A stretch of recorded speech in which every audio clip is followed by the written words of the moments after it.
Hey, what's going on, guys? It's Chris Daniel, the consultant in jeans, the PMP guru. So, I want to do a give back segment, man.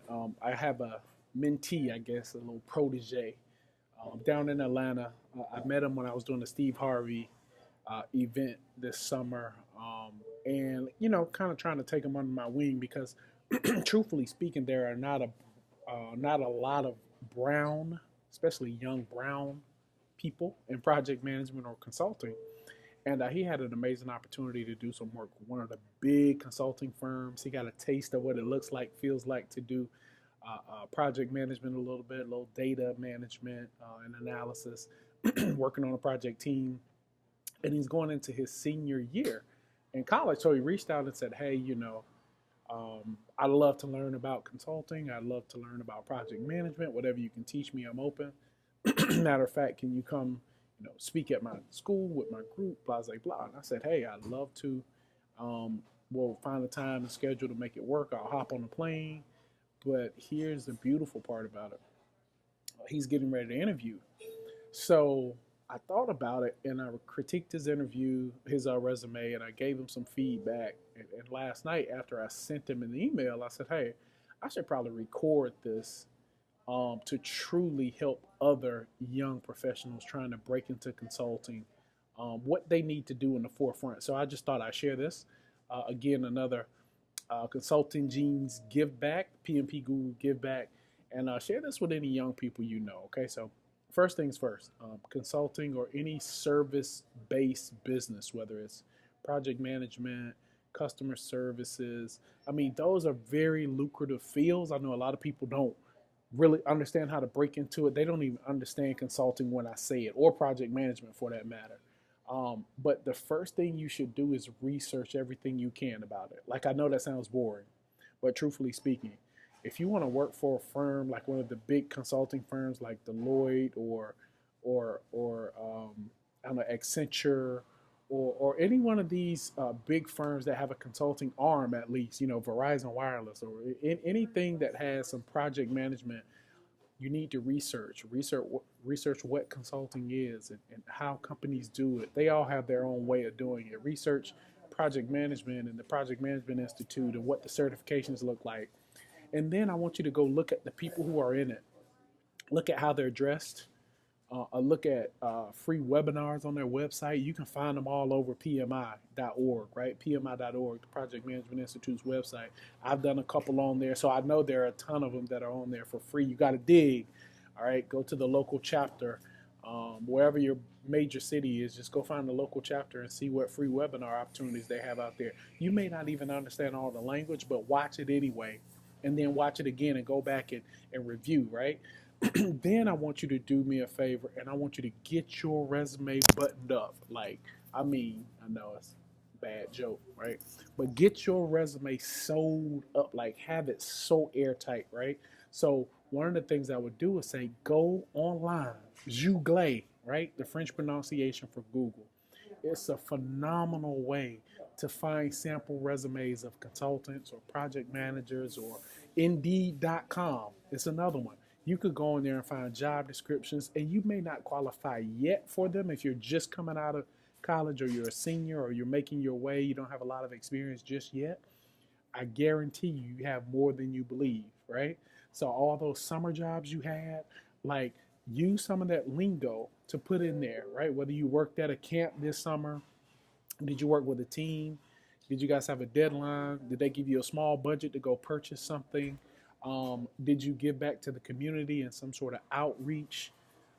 Did you communicate up the ladder with management or the executive team? Like, all that's project management stuff, y'all, right? And this is the same skill set that you use when you get into a consulting role or a service-based delivery role, right? This is all the stuff. Like I said, I think a lot of people don't get into it because they don't understand it. And then 10 years later, they want to make a career change. And I'm like, that could have been 10 years in, right? So I just wanted to get back and break down. So make sure that resume is so airtight, clean, button up. Look, Don't use crazy fonts. Use something real slick. I mean, Times New Roman, yes, it's boring. However, I mean, that's the corporate space. You can also use something like Arial or sans serif font. Just make it clean, neat, and keep it to one page, guys. One page and one page only, right? Keep your references on another page, but have at least 5 of them ready, high-powered references. Reach out to your references before you just put them on a piece of paper. Ask them, hey, would you mind being a reference for me? I'm interviewing or I'm going to a job fair. Next thing, make sure your resume is on some really nice paper, right? So you can go to Office Max or Office Depot or Staples, wherever you go. Spend a little bit more, right? Spend a little bit more. Now, if you want to get really jazzy, right, you can go to somewhere like Michael's or Craft Store and get some really nice paper without going overboard, right? Get some really attractive paper, a nice thick stock of paper. Get your stuff printed professionally, right? And have at least 10 to 15 on deck at all times updated, right? Now, here's the question. How many resumes should you have? All right, you should have one for every job you're applying for. So that's one of the reasons I hate job fairs. But if you're going to do them, go online and figure out who's there first and pick 5 to 10 people you want to work for or companies you want to work for and customize a resume for each one of them. Yes, it takes time, but the blanket resume stuff is gone, right? Do people still use resumes? Absolutely, but you need to know they're only used to get you the interview. The resume itself will not get you the job, right? So you only use it to get the interview, okay? So I shared some things with you guys. I'm gonna give you 1, maybe 2 more bullets. I'm way over my time, but I just wanted to give back because a lot of people I find, especially African Americans going into the consulting space, don't know this stuff.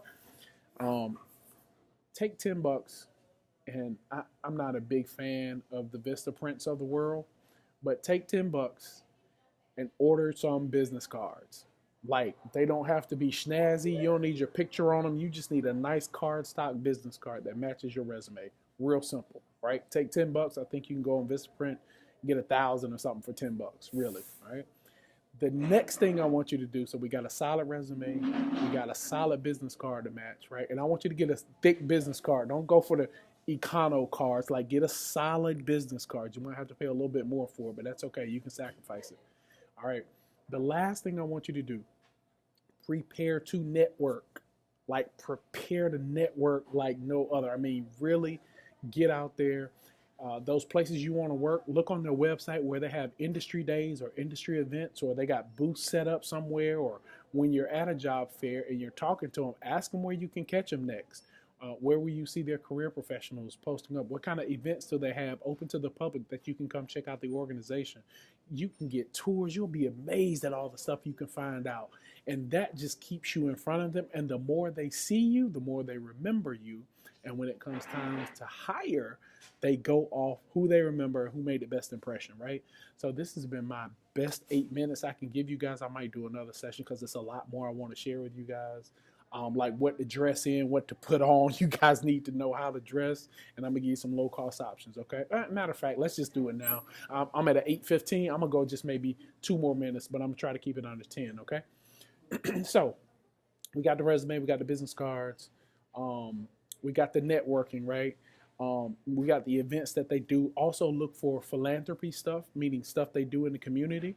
A lot of major firms do community days. They do games. They do community shred day. Whatever they're doing in the community, be a part of it. Just kind of stay in front of their brand.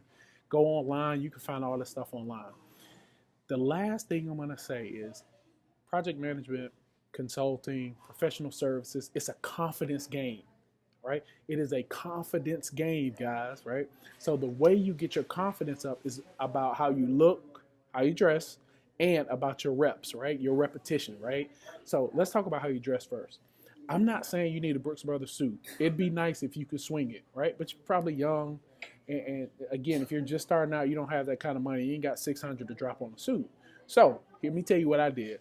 I went to the Goodwill store. I kid you not, my first interview. I went to the Goodwill store, and I think I might have paid $15 for a suit that fits. Then I went to a department store and got a nice white long sleeve button up dress shirt that fits, right? If you go to the Goodwill and you find a suit your size but it's a little baggy, go get it tailored, all right? Then stick with the staple tie, All right, you can get a royal blue, a navy blue, a red, a gold. Just stick with those colors, even silver, depending on the color of your suit, right? And now here's the non-negotiable, man. Your shoes are non-negotiable. We can't go Goodwill with the shoes, right? So go ahead and get you a nice pair of not loafers, but you want some Oxfords, right? You want a nice pair of Oxfords. You might have to pay anywhere between 50 and $100, but you cannot skimp on that, okay? It exudes confidence. It gives you that thing you need, and then you do your reps. What are reps? I'm already over my time, y'all. Forgive me. Get your reps in. What are reps? Reps are what you're going to say to the people that you meet, and I want you to practice this. Look in the mirror if you have to. Good morning, sir. I'm Chris Daniel. How are you? I love to have a conversation about me contributing to your organization, right? And go over that over and over again. Firm handshake, eye contact, no wet fishes. Y'all know what wet fishes are, right? No wet fishes, but firm handshake, eye contact. And then from that point, it's just a time game. It's just, will you follow up with them? How often will you follow up? How long will you be diligent? The race is given to those who endure, y'all. All right. So that's my 2 cents. I'm a minute over. I do apologize. I went a little long, but I wanted to give you guys something that was extremely valuable. You may not get this in your classroom. You may not get this in a career development center, but I'm telling you the stuff that works. I've hired people, I've fired people, and I'm telling you the stuff we look for. Okay. So with that being said, man, I hope it empowers you. Good luck out there, Jalen Andrews, my mentee. Let's go get them, man. You've got some phenomenal experience. All of you guys have great experience. Use it to your advantage. It's called leverage. All right. See you guys on the next video.